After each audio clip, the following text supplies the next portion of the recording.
사랑합니다. 성도 여러분, 오늘도 우리 하나님께서 지켜주시기를 기도합니다. 날씨가 많이 춥지요? 몸 조심하시고 건강 지키시기를 기도합니다.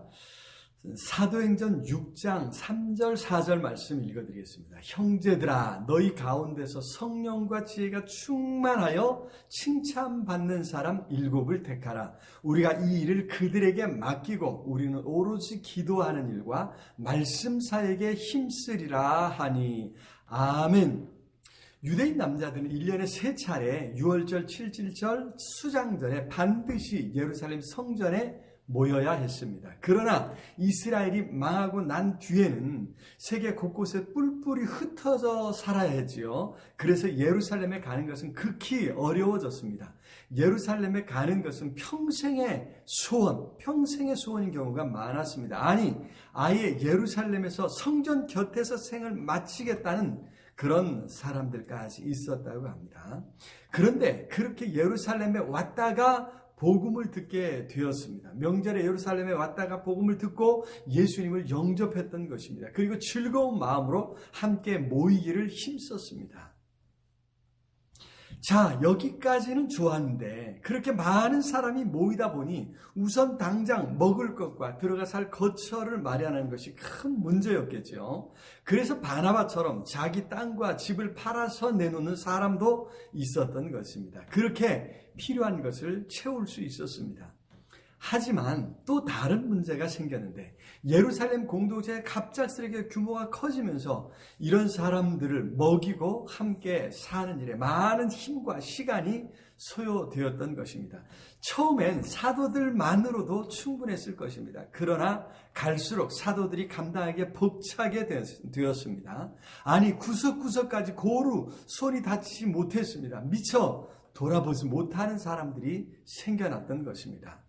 자, 어떻게 해야 할까요?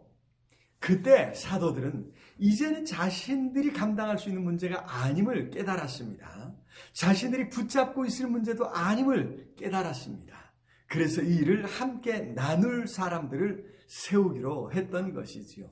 성령과 지혜가 충만하여 칭찬 듣는 사람 7을 택하라. 그 사람들을 세워 짐을 나눠주기로 했던 것입니다. 그리고 사도들 자신들은 예수 그리스도께서 남겨주신 말씀을 가르치는 일에 전념하기로 했던 것입니다.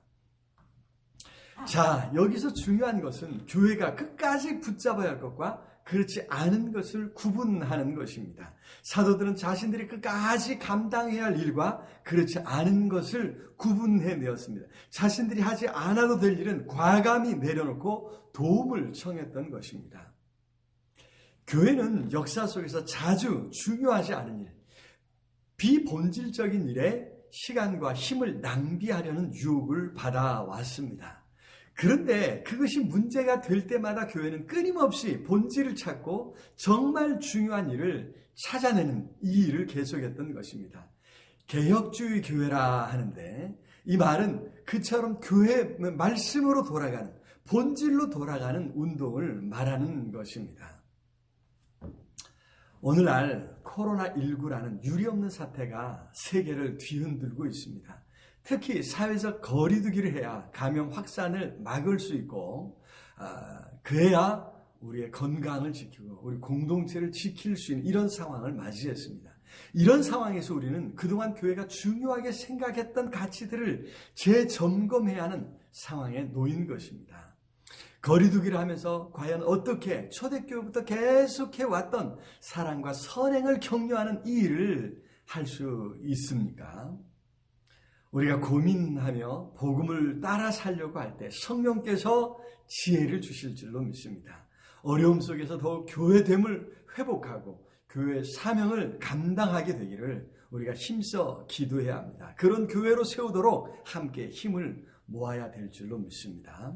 성령께서 함께 하셔서 더 아름다운 교회로 세워가게 해주실 줄로 믿습니다. 사랑해 주님, 피로 값주고 사신 교회를 이 땅 위에 세워주신 것 감사합니다. 하나님, 더 교회답게 교회 되게 가꾸어 갈 수 있도록 우리에게 힘 주시고 지혜를 더하여 주시옵소서. 성령 하나님 함께하여 주시옵소서. 예수 그리스도 이름으로 기도드리옵나이다. 아멘. 아자, 오늘도 우리 주님 안에서 승리하시기를 기도합니다. 사랑합니다.